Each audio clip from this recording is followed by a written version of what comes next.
देवराज नाम का ब्राह्मण जो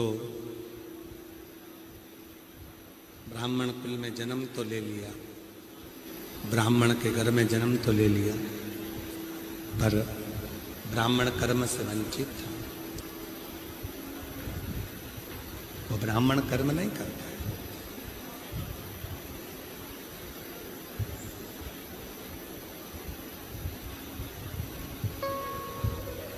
ब्राह्मण घर में जन्म ले लेना एक अलग विषय है, पर ब्राह्मण होकर अपना कर्म ना करना एक अलग विषय।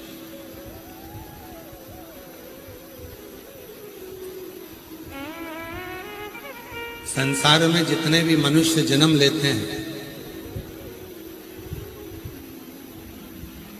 वो चार वर्ण के हो जाते हैं।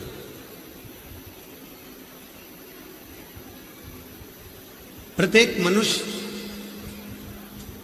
संसार में जिसका जन्म हुआ है वो चार वर्ण का हो। विद्या अध्ययन करता है, पढ़ता है, पढ़ाता है, किसी को उपदेश देता है, ज्ञान देता है, वो ब्राह्मण। अपने परिवार की रक्षा करना, स्वयं की रक्षा करना, कुल की रक्षा करना क्षत्रिय।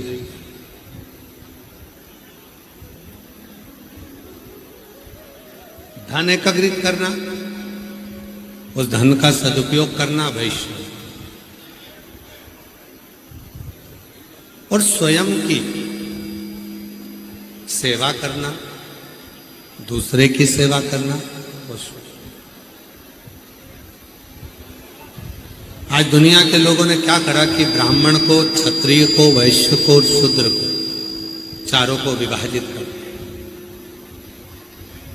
चारों को बांटने का कार्य किया। पर शिव महापुराण की कथा कहती है कि भगवान जब मनुष्य का जन्म देता है, मानव की देह देता है, तो उसको केवल एक बनाकर भेजता है, वो मनुष्य।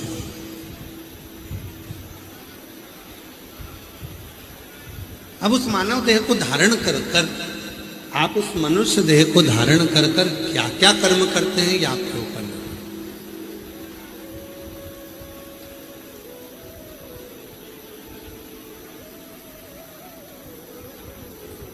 क्या कर्म कर रहे हैं ये आपके ऊपर निर्भर कर।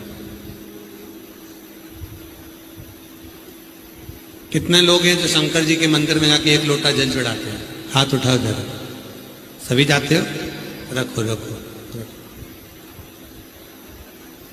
कितने लोग हैं जो मंदिर में जाकर झाड़ू लगा देते हैं, पोछा लगा देते हैं, सेवा कर देते हैं? रखिए, बहुत बढ़िया।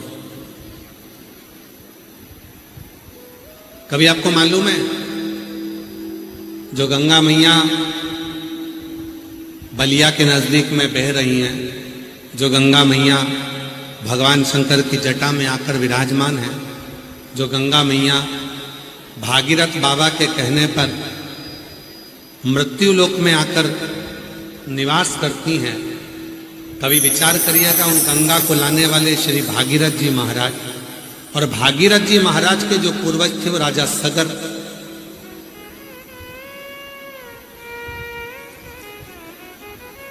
कभी विचार करिएगा कि राजा सगर का जन्म और उनके घर में गंगा का अवतरण कैसे हो?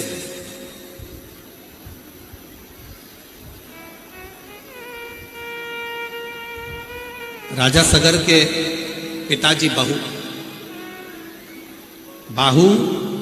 बाहु की दो धर्म पत्नी थी। सारा वैभव था, सूर्यवंश की पताका थी, खूब धन था, खूब वैभव था, सत्ता थी, कुर्सी थी, पद था, प्रतिष्ठा थी, सब कुछ था। पर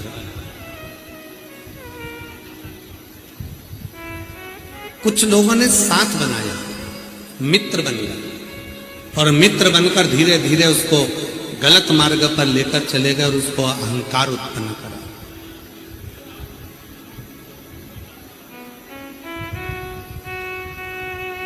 और शिव महापुराण की कथा कहती है, 3 मित्रों से जो बच गया उसने अपनी जिंदगी को सार्थक कर लिया।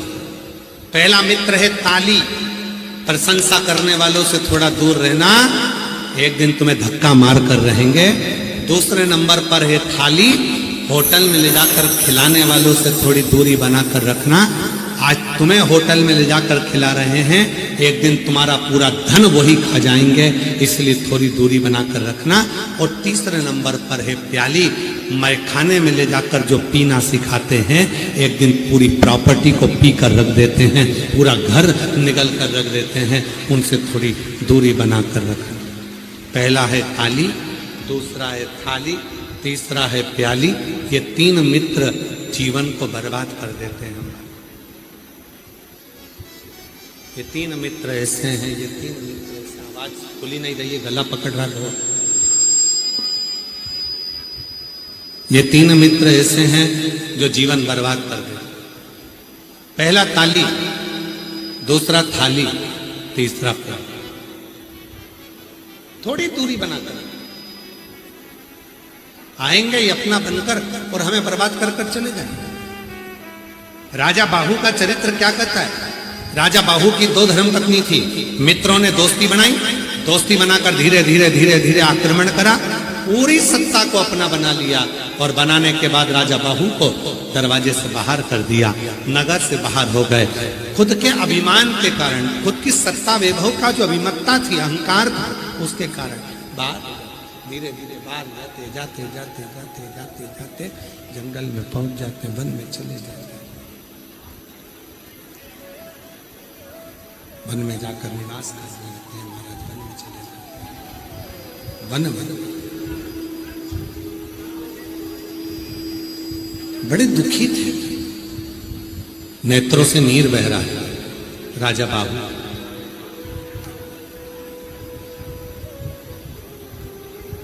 राजा बाहु अपने अंतिम क्षण में आए, प्राणों को त्याग दिया।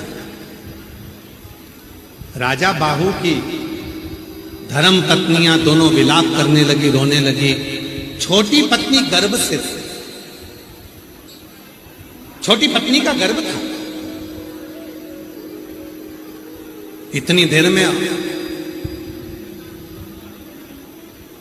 औरव ऋषि का आगमन हो गया। औरव मुनि ने देखा कि गर्भवती नारी भी पति के साथ सती हो रही है और बड़ी रानी भी पति के साथ सती हो रही है। दोनों को देखकर औरव मुनि के मन में बड़ा ग्लानि होने लगा। औरव मुनि के मन में बड़ा ग्लानि, बड़ा दुख। औरव मुनि के मन में बड़ी ग्लानि हुई कि ये अपने पति के साथ सती हो रही, पति के साथ। आवाज क्लियर करो, क्लियर आवाज करिए। अपने पति के साथ सती हो रही।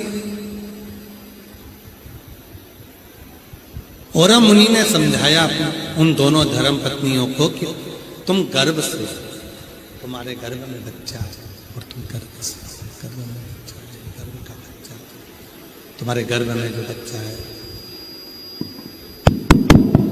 तुम्हारे गर्भ में बच्चा है, अगर तुम अपने पति के साथ प्राणों को त्याग देती हो तो ये बच्चा भी मर जाएगा और तुम्हें बाल हत्या का दोष मिलेगा। तुम मरो मत, प्राण मत त्याग। पति का अंतिम संस्कार करवाया।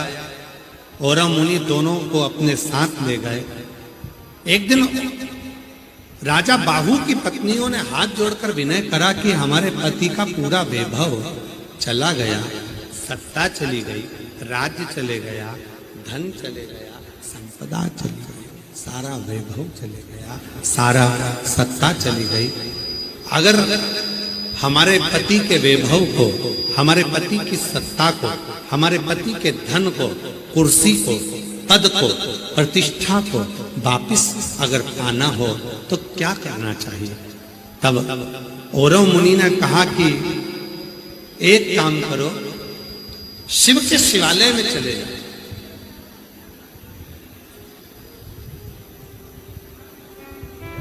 और शिवालय में जाकर थोड़ा सेवा करो, झाड़ू लगाओ, पोछा लगाओ, पोता लगाओ। मेरी जीजियों, एक बात अपने अंदर उतार कर रखना, कर्म के लेख जो लिखे हुए हैं उसको मिटाने का केवल एक ही साधन है, शिव जी के मंदिर में पोछा लगाना, झाड़ू लगाना। जो शंकर के मंदिर में पोता लगाना प्रारंभ कर देता है, उसके कर्म के लेख जो गलत हैं, भोलेनाथ उसको मिटा देते हैं और उसके भाग्य को उज्जवल बना देते हैं। कर्म और तेरी कृपा बिना एक भी लेते हैं श्वास तेरी कृपा से तनु तनु। बखान क्या करूं मैं राखों के ढेर का, चपटी भगोत में खजाना कुबेर का। गंगाधर मुक्ति द्वार ओमकार तू, भोले ओमकार तू। आयो शरण तिहारी शंभु तार तार तू। शिव कथा कर रही है, भगवान शंकर का चरित्र कर रहा है, शिव तत्व कर रहा है, भगवान शंकर की कथा कर रहा है। अगर मंदिर में झाड़ू लगा रहे हैं, पोछा लगा रहे हैं, सेवा कर रहे हैं, उसका फल मिलता है, वो फल प्राप्त जरूर होता है। बस आपका समर्पण मूल है, सबसे ज्यादा मूल है आपका समर्पण। कितने समर्पित भाव से, कितने प्रेम से, कितने समर्पण के साथ आप भगवान शंकर की आराधना कर रहे हैं, भगवान शिव की साधना कर रहे हैं। आपका कितना समर्पण है। एक बाहु राजा की दो धर्मपत्नी, बाहु राजा की दो धर्मपत्नी, छोटी रानी गर्भ से है, छोटी रानी गर्भ से है।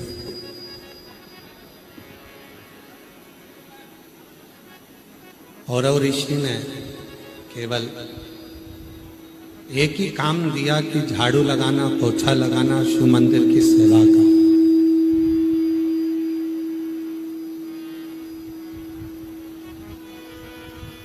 केवल शिव मंदिर की सेवा का क्या फल मिला? शंकर जी के मंदिर की सेवा का फल कोई दुनिया का व्यक्ति नहीं दे सकता। देगा तो तुम्हारी उस नौकरी की तनख्वाह मेरा महादेव ही देगा। शिव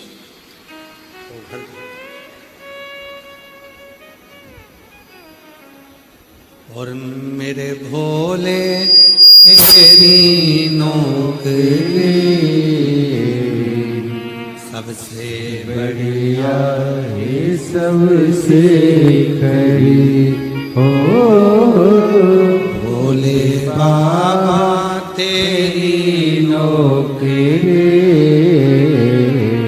सबसे बढ़िया है, सबसे करी।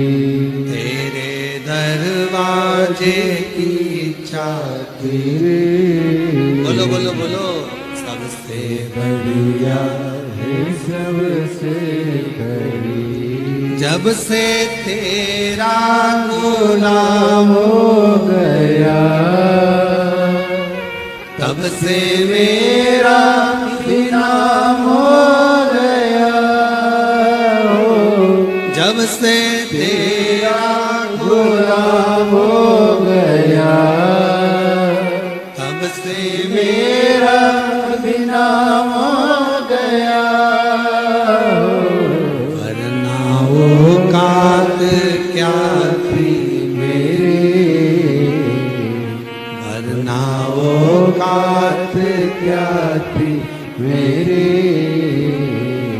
सबसे बढ़िया है सबसे करीब। भोले बाबा तेरी नौकरी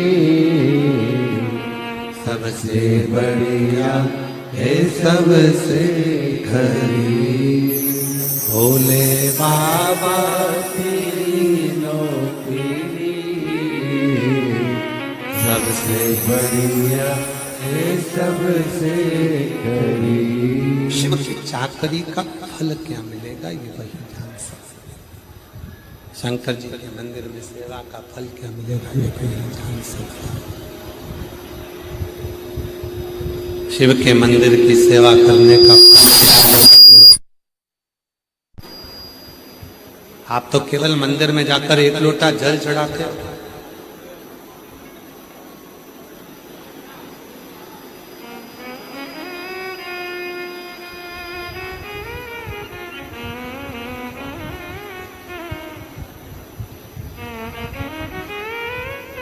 इस कथा को सुनने के लिए ना जाने कितने कितने लखपति करोड़पति भी कथा के पंडाल में बैठे हैं।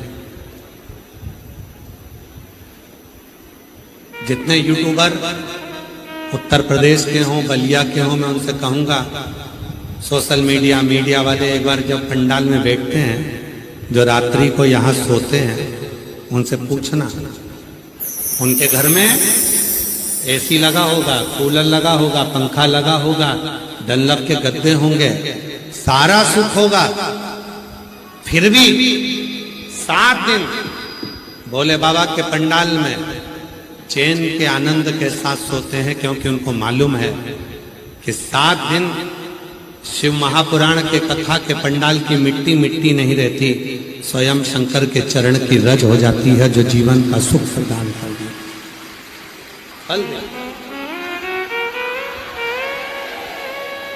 ये केवल मिट्टी नहीं है,